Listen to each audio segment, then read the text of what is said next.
8 लाख करोड़ रुपए। ये कोई जीडीपी का आंकड़ा नहीं है और न ही किसी बड़े इंफ्रास्ट्रक्चर प्रोजेक्ट का बजट है। बिल्कुल नहीं, ये तो वो नकद रकम है जो बहुत जल्द भारत के बाजारों में एक साथ उतरने वाली है। एक ऐसी खामोश लहर जो रातों रात हमारे लाखों कर्मचारियों और फौजी भाइयों के खर्च करने और निवेश करने का तरीका पूरी तरह से बदलने वाली है। जय हिंद, स्वागत है आपका सरकारी साथी पर। और देखिए, ये बदलाव सिर्फ एक रूटीन सैलरी इंक्रीमेंट या भत्तों के बढ़ने तक सीमित नहीं रहने वाला है। हाँ, मतलब जब 8वां वेतन आयोग यानी 8th पे कमीशन जमीन पर उतरेगा ना, तो पूरी अर्थव्यवस्था में एक भयंकर उछाल आने वाला है। सही कहा आपने, लोकल मार्केट से लेकर शेयर बाजार तक इसका असर दिखेगा। तो चलिए आज इस पूरी प्रक्रिया को थोड़ा गहराई से डिकोड करते हैं। बिल्कुल, 8 लाख करोड़ों का ये महा कैश फ्लो, सुनने में ही ये रकम इतनी विशाल है कि इसका असली इम्पैक्ट इमेजिन करना भी मुश्किल होता है। अगर हम इस पूरे महा कैश फ्लो को टुकड़ों में बांटें तो असल में ये पैसा इकोनॉमी के अंदर काम कैसे करने वाला है, इसका जमीनी स्केल क्या है? इसके स्केल को समझने के लिए हमें कागजी कैलकुलेशन से बाहर आना होगा। अभी की स्थिति देखें तो केंद्र सरकार के पास करीब 50 लाख एक्टिव कर्मचारी हैं और लगभग 70 लाख पेंशनर्स भी तो हैं। हाँ, और ये तो सिर्फ सेंटर की बात हुई ना। बिल्कुल, जैसे ही सेंटर अपना सैलरी डिवीजन लागू करता है, हर राज्य सरकार पर एक बहुत बड़ा दबाव आ जाता है कि वो भी अपने पे स्केल तुरंत सेंटर के बराबर लाएं। हाँ, तो वहां भी करीब 80 लाख कर्मचारी और 1 करोड़ से ज्यादा पेंशनर्स जुड़ जाते हैं इस लिस्ट में। एकदम सही हिसाब लगाया। कुल मिलाकर जब आप इन सबको जोड़ते हैं तो ये लगभग 3 करोड़ परिवारों तक पहुंच जाता है। बाप रे, 3 करोड़ परिवार। मतलब जब इनके खातों में एक ही महीने के अंदर नया बेसिक पे और बढ़ा हुआ अलाउंस आएगा तो क्या होगा? और पुराने एरियर का पैसा भी तो आएगा ना एक साथ, तब जाके ये 8 लाख करोड़ रुपए का एक विशाल रिजर्वॉयर बनता है जो सीधे देश की नसों में इंजेक्ट होगा। अगर मैं इसे विजुअलाइज करूं तो ये कुछ वैसा ही है जैसे सरकार ने किसी बड़े डैम के सारे गेट एक साथ खोल दिए हो। बहुत सही एनालॉजी है ये। और वो सारा पानी, मतलब हमारा जो कैश फ्लो है, वो सीधे हमारे टियर 2 और टियर 3 शहरों की लोकल इकोनॉमी में जा रहा है। हाँ, ये पैसा सिर्फ सरकारी खजाने से निकलकर बैंक लॉकर में बंद नहीं होने वाला। बिल्कुल नहीं।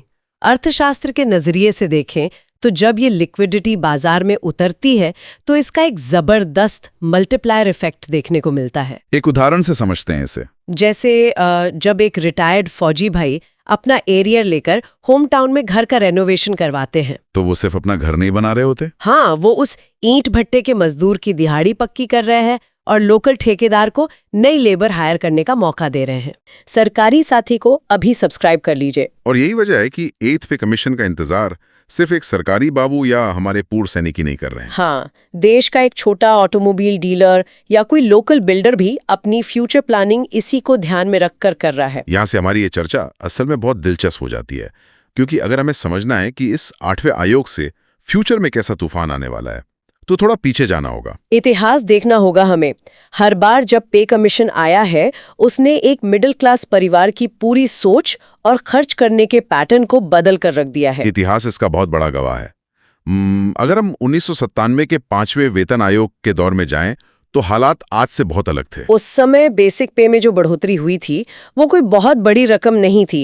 औसतन 2500 रुपए के आसपास का इंक्रीमेंट था बस। में इस छोटी सी रकम ने एक बहुत बड़ा मोबिलिटी रेवोल्यूशन ट्रिगर कर दिया था। अच्छा, मतलब उस समय सरकारी नौकरी का मतलब बस सुरक्षा था, लग्जरी नहीं। हाँ, और लोग साइकिल से दफ्तर जाते थे। हाँ, और 5वें वेतन आयोग के पैसे ने उन्हें हिम्मत दी कि वो मोटरसाइकिल फाइनेंस करवा सके। अरे वाह! तो सन 2000 तक आते आते 2 पहिया वाहनों की बिक्री सीधे दोगुनी होके 20 लाख पार कर गई। असल में 5वें वेतन आयोग ने लोगों को सर्वाइवल मोड से निकालकर मोबिलिटी मोड में डाल दिया था। मोबिलिटी तो आ गई। लोग साइकिल से बाइक पर आ गए। फिर जब 2008 में 6वां वेतन आयोग लागू हुआ, तब तक तो मोटरसाइकिल भी पुरानी हो चुकी थी। हाँ, और लोगों की आकांक्षाएं बढ़ चुकी थी। तो 6ठे वेतन आयोग का दौर एसेट क्रिएशन का दौर था। मतलब ठोस संपत्ति बनाने का दौर। बिल्कुल। 2008 तक इकोनॉमी मैच्योर हो रही थी और प्राइवेट बैंक आसानी से होम लोन और कार लोन देने लगे थे। तो जब खातों में एरियर का एक बड़ा चंक आया तो वो सीधे ऑटोमोबाइल और रियल एस्टेट की तरफ गया। एक आम आदमी का अपनी कार खरीदने और किराए का मकान छोड़कर अपना घर बनाने का जो सपना होता है ना, वो इस लिक्विडिटी ने सच कर दिखाया। मुझे मारुति वाले वो फेमस आंकड़े याद आ रहे हैं। जहां तक मैंने देखा है, मारुति की टोटल सेल्स में सरकारी कर्मचारियों का शेयर अचानक से बहुत बढ़ गया था। वो आंकड़े इस पूरी कंज्यूमर साइकोलॉजी को बहुत बेहतरीन तरीके से साबित करते हैं। 2007-8 के आसपास मारुति की कुल कारों की बिक्री में इनकी हिस्सेदारी मात्र 4% हुआ करती थी। सिर्फ 4%? हाँ, लेकिन छठे वेतन आयोग के लागू होने के कुछ ही सालों के अंदर ये उछलकर सीधे 17% तक पहुंच गई। यानी हर 6 में से एक कार कोई ना कोई सरकारी कर्मचारी या पेंशनर खरीद रहा था। बिल्कुल। और HDFC जैसे बड़े लेंडर्स के होम लोन भी 20% की सालाना दर से दोगुने होने लगे थे। लोगों ने डाउन पेमेंट के लिए अपने एरियर का इस्तेमाल किया। तो हमने सर्वाइवल से शुरुआत की, 5वें आयोग से बाइक खरीदी और छठे आयोग से कार और घर का एसेट बना लिया। और उसके बाद जब 2016 में 7वां वेतन आयोग आया, तब तक रोटी, कपड़ा, मकान और गाड़ी की बेसिक जरूरतें पूरी हो चुकी थीं। तो फिर 7वें आयोग के उस भारी भरकम पैसे का क्या हुआ? वो रियल एस्टेट से हटकर कहां डाइवर्ट हुआ? 7वां वेतन आयोग असल में वेल्थ मैनेजमेंट और फाइनेंशियल मार्केट का सबसे बड़ा टर्निंग पॉइंट साबित हुआ। अच्छा, 2016 वो साल था जब डिजिटल इंडिया तेजी पकड़ रहा था, स्मार्टफोन हर हाथ में आ रहा था और डीमैट अकाउंट्स खुलना बहुत आसान हो गया था। तो जो एक्स्ट्रा सरप्लस पैसा आया, उसे लोगों ने म्यूचुअल फंड्स की तरफ मोड़ दिया। मतलब अपने भविष्य की सुरक्षा के लिए अग्रेसिव इन्वेस्टमेंट शुरू कर दिया। ये बात बहुत लॉजिकल लगती है। हाँ, क्योंकि 2016 के बाद ही देश में SIP का जो भयंकर क्रेज शुरू हुआ है, वो इसी सरप्लस लिक्विडिटी का नतीजा है। इसके आंकड़े भी बहुत हैरान करने वाले हैं। 2016 के अप्रैल में जब 7वां आयोग लागू हो रहा था, तो SIP के जरिए हर महीने मुश्किल से 3100 करोड़ रुपए आते थे। और आज तो ये आंकड़ा 10 गुना से भी ज्यादा बढ़कर 31,000 करोड़ रुपए को पार कर चुका है। 7वें वेतन आयोग ने एक आम सरकारी कर्मचारी को सेवर से एक स्मार्ट इन्वेस्टर बना दिया। बिल्कुल। अब जब हम बाइक, कार और म्यूचुअल फंड्स का सफर तय कर चुके हैं, तो सवाल ये उठता है कि इस 8वें आयोग से अब क्या नया आने वाला है। हाँ, क्योंकि अब तो सारा गणित इस बात पर अटका है कि सरकार फिटमेंट फैक्टर क्या तय करती है। फिटमेंट फैक्टर सुनने में थोड़ा टेक्निकल लगता है, लेकिन असल में ये वो बेस फॉर्मूला है जो तय करेगा कि नई बेसिक सैलरी क्या होगी। 7वें आयोग में ये फैक्टर 2.57 रखा गया था, है ना? हाँ, और आज कर्मचारी संगठन जो मांग कर रहे हैं, उसके हिसाब से न्यूनतम 2.57 तो सरकार को बेसलाइन मानना ही पड़ेगा। रुकिए, अगर 2.57 तो पिछली बार ही था, तो इसमें नया क्या है? पिछले 10 सालों में महंगाई भी तो बहुत तेजी से बढ़ी है। मेडिकल खर्च बढ़े हैं, एजुकेशन महंगी हुई है। सिर्फ इतने पर रुकना तो एक तरह से घाटे का सौदा लगेगा। यही वजह है कि इस बार कर्मचारी संगठन बहुत अग्रेसिव हैं। वो फिटमेंट फैक्टर को 3.68 से लेकर अधिकतम 4.0 तक करने की मांग कर रहे हैं। अगर ये 4.0 का फैक्टर लागू हो जाता है, तो सैलरी स्लिप में जो बदलाव आएगा वो ऐतिहासिक होगा। जरा इसका गणित समझाकर बताइए। अगर ये मल्टीप्लायर सच में लग गया तो एक आम कर्मचारी के इनकम में कितना उछाल आएगा? अगर 4.0 मान लिया जाए तो वर्तमान में जो न्यूनतम बेसिक पे 18,000 रुपए है, वो सीधे 4 गुना उछलकर 72,000 रुपए हो जाएगी। एक सेकंड, 18,000 से सीधे 72,000? थोड़ा प्रैक्टिकल होकर सोचते हैं, क्या सरकार के पास वाकई इतना रेवेन्यू है कि वो इसे रातों रात 4 गुना कर दे? इससे तो देश का फिस्कल डेफिसिट और बजट पूरी तरह से आउट ऑफ कंट्रोल हो जाएगा ना। हाँ, सरकार इतना पैसा लाएगी कहां से? ये बहुत ही वैलिड कंसर्न है। देखिए, 4.0 की मांग एक एक्सट्रीम डिमांड है। नेगोशिएशन की टेबल पर शायद सरकार बीच का कोई रियलिस्टिक रास्ता ही निकालेगी। लेकिन अगर एक कंजर्वेटिव अनुमान भी लगाएं तो 30 से 50% तक का सीधा इजाफा तो बेसिक पे में देखने को मिलेगा ही। बिल्कुल, और इसका सबसे ज्यादा और डायरेक्ट इम्पैक्ट मेट्रो सिटीज में नहीं बल्कि कहीं और दिखेगा। चलिए मान लेते हैं कि 40% का भी जंप आता है, तो इसका इम्पैक्ट किन इलाकों में सबसे ज्यादा होगा?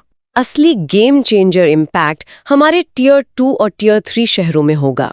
हाँ, क्योंकि दिल्ली या मुंबई में तो प्राइवेट सेक्टर की हाई पेइंग जॉब्स की वजह से पहले से ही मार्केट में पैसा बहुत है। सही बात है, लेकिन जब किसी छोटे जिले में एक टीचर का अलाउंस 40% बढ़ता है या किसी कस्बे में पूर्व सैनिक की पेंशन में बड़ा जंप आता है, तो वो अपना पैसा दिल्ली आके थोड़ी ना खर्च करते हैं। बिल्कुल नहीं।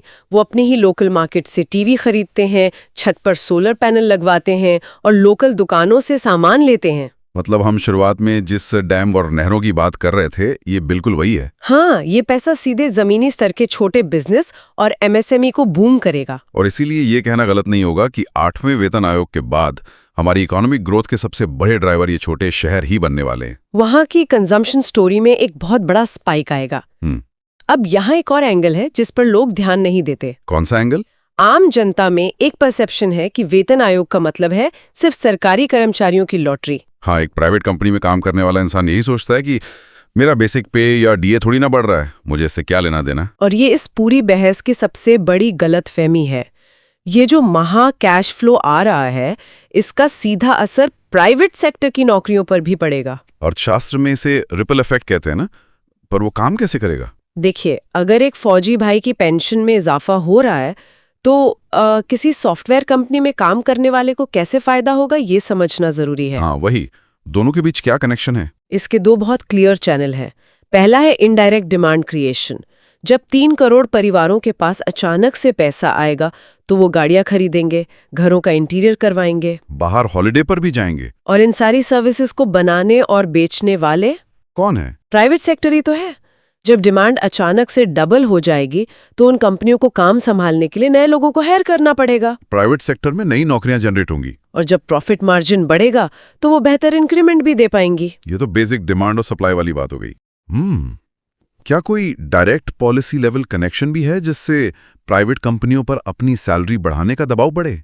बिल्कुल है, और वो बहुत ही स्ट्रॉन्ग लीगल कनेक्शन है, नए लेबर कोड्स और मिनिमम वेज रिवीजन का। लेबर कोड्स, इनका सरकारी पे कमीशन से क्या डायरेक्ट लिंक है? थोड़ा इसे आसान भाषा में डिकोड कीजिए। देखिए, जब सरकार अपना बेसिक पे स्ट्रक्चर बढ़ाती है तो उसी के पैरेलल देश भर में लेबर कोड्स के तहत प्राइवेट सेक्टर के लिए न्यूनतम मजदूरी के स्लैब भी अपग्रेड किए जाते हैं। जैसे अभी हाल ही में हरियाणा के गुड़गांव मानेसर बेल्ट में न्यूनतम मजदूरी को बढ़ाकर 19,000 रुपए कर दिया गया है। एकदम सही उदाहरण दिया। जब लीगल मिनिमम वेज का बेंचमार्क ऊपर खिसकता है तो प्राइवेट कंपनियों के एचआर डिपार्टमेंट्स को अपना पूरा सैलरी स्ट्रक्चर रिवाइज करना ही पड़ता है। यानी प्राइवेट कंपनियों को टैलेंट को रोक कर रखने के लिए अपना बेस पे बढ़ाना पड़ेगा, भले ही वो ना चाहें। एकदम सटीक। उन्हें मार्केट में कम्पिटिटिव बने रहने के लिए मौजूदा कर्मचारियों को कम से कम 5 से 6% का एक्स्ट्रा पे आउट देना ही पड़ता है। तो ये एक तरह का साइलेंट कैश फ्लो है जो इनडायरेक्टली प्राइवेट सेक्टर में भी रिफ्लेक्ट होता है। बिल्कुल। होल्ड ऑन, एक सेकेंड। हमने बहुत ही शानदार और पॉजिटिव तस्वीर पेश की कि सबके पास पैसा आ रहा है, हर कोई घर खरीद रहा है, प्राइवेट सेक्टर भी ग्रो कर रहा है। लेकिन अर्थशास्त्र का एक बहुत बेसिक रूल है जो हम अक्सर भूल जाते हैं। जब बाजार में लाखों लोगों के हाथ में करोड़ों रुपए आ जाएंगे और सब घर खरीदने दौड़ेंगे तो बिल्डर्स रातों रात दाम डबल कर देंगे। हाँ, जब हर इंसान के पास खर्च करने की पावर आ जाएगी तो डिमांड पुल इन्फ्लेशन ट्रिगर होगा। तो अगर मेरी सैलरी 40% बढ़ रही है लेकिन दूध, सब्जी, स्कूल की फीस भी भाग रही है, तो क्या मैं सच में अमीर हो रहा हूं? या हम बस एक बहुत बड़ा इन्फ्लेशन बबल फुला रहे हैं जहां मेरी खरीदने की ताकत वहीं की वहीं अटकी हुई है? ये बहुत ही क्रिटिकल आर्ग्यूमेंट है। जब भी सिस्टम में इतनी बड़ी लिक्विडिटी आती है तो महंगाई का उछाल आना लगभग तय होता है। हाँ, पिछले कमीशंस के बाद भी हमने रियल एस्टेट और कंज्यूमर गुड्स में स्पाइक देखा है। इन्फ्लेशन तो हिट करेगा ही। तो फिर इस पूरी कसरत का असल फायदा ही क्या हुआ? सरकार ने एक हाथ से पैसा दिया और बाजार ने महंगाई के नाम पर दूसरे हाथ से खींच लिया। हम तो वही खड़े रह गए ना। फायदा है, क्योंकि यहाँ हमें सिर्फ इन्फ्लेशन रेट को नहीं बल्कि नेट डिफरेंशियल को देखना होगा। नेट डिफरेंशियल मतलब अगर महंगाई 5% से बढ़कर 8% तक चली जाती है, लेकिन दूसरी तरफ आपकी बेसिक सैलरी में जो जंप आ रहा है वो 30 से 50% के बीच है। अच्छा, तो इन्फ्लेशन को एडजस्ट करने के बाद भी मेरे पास जो रियल वेल्थ या एक्स्ट्रा डिस्पोजेबल इनकम बचती है वो काफी ज्यादा होती है। बिल्कुल, आप किसी भी तरह से लॉस में नहीं जाते। मार्जिन फिर भी आपके ही फेवर में रहेगा। मतलब महंगाई बढ़ेगी जरूर, लेकिन वो मेरी बढ़ी हुई सैलरी को पूरी तरह से निगल नहीं पाएगी। हाँ, और इसके अलावा हमारे पास रिजर्व बैंक का एक बहुत मजबूत मैकेनिज्म भी तो है, वो रेपो रेट वाला। हाँ, जैसे ही आरबीआई को लगेगा कि बाजार में लिक्विडिटी ज्यादा है और इन्फ्लेशन कंट्रोल से बाहर हो रहा है, वो तुरंत ब्याज दरों में एडजस्टमेंट करके उसे एब्जॉर्ब कर लेगा। और इन सबसे अहम बात जिसे हम अक्सर भूल जाते हैं, एक फौजी भाई जो बॉर्डर पे तैनात है, जब उसका अलाउंस बढ़ता है तो पीछे उसके परिवार का जो स्टैंडर्ड ऑफ लिविंग सुधरता है, बच्चों को जो बेहतर एजुकेशन मिलती है, उस मानसिक शांति और जीवन स्तर के सुधार की कीमत किसी भी इन्फ्लेशन इंडेक्स से कहीं ज्यादा होती है। ये नजरिया वाकई बहुत गहरा है। जीवन स्तर का अपग्रेड सिर्फ आंकड़ों के चश्मे से नहीं मापा जा सकता। तो अगर हम इस पूरी चर्चा को समराइज करें तो 8वां वेतन आयोग सिर्फ एक सरकारी फाइल का पास होना या पेचेक का बढ़ना नहीं है, बल्कि ये पूरी इकोनॉमी के लिए, खास तौर पर छोटे शहरों के लिए, एक टर्बो चार्जर की तरह काम करने वाला है। और इस टर्बो चार्जर का मैक्सिमम बेनिफिट उठाने के लिए अब हमें अपने माइंडसेट में एक बड़ा बदलाव लाना होगा। हमने इतिहास से देखा है कि कैसे पिछले आयोगों ने हमें सर्वाइवल से निकालकर म्यूचुअल फंड्स तक पहुंचाया। अब बारी है इस कैपिटल को होल्ड करने और ग्रो करने की। तो आज की इस डीप डाइव से जो सबसे बड़ा टेक अवे निकल कर आता है वो ये है कि अगले 10 साल सिर्फ कंजम्पशन के नहीं होने चाहिए, बल्कि वेल्थ क्रिएशन के साल होने चाहिए। जब नया एरियर या सैलरी खातों में आएगी तो लोग उसे सबसे पहले खर्च करना चाहेंगे। पेंडिंग पड़े हुए काम पूरे होंगे और लाइफस्टाइल अपग्रेड होगा। लेकिन असली चुनौती इसके बाद शुरू होती है, और वो अवसर है अपने इस नए कैश फ्लो को एक स्मार्ट इन्वेस्टर की तरह इस्तेमाल करना। आज के समय में हमारे सभी फौजी भाइयों और कर्मचारियों को सिर्फ ये नहीं सोचना है कि पैसा कहाँ खर्च किया जाए, बल्कि ये सोचना है कि अगले 1 दशक तक इस सरप्लस पैसे को किन एसेट्स में और कितने डिसिप्लिन के साथ डाइवर्ट किया जाए, ताकि जब तक 9वें वेतन आयोग का वक्त आए तब तक आप फाइनेंशियली इंडिपेंडेंट हो चुके हों। बिल्कुल, आप अपने स्मार्ट इन्वेस्टमेंट्स और कंपाउंडिंग के दम पर इतने मजबूत हो जाएं कि किसी एरियर का इंतजार ही ना करना पड़े। जय हिंद, जय भारत। मिलते हैं अगले वीडियो में।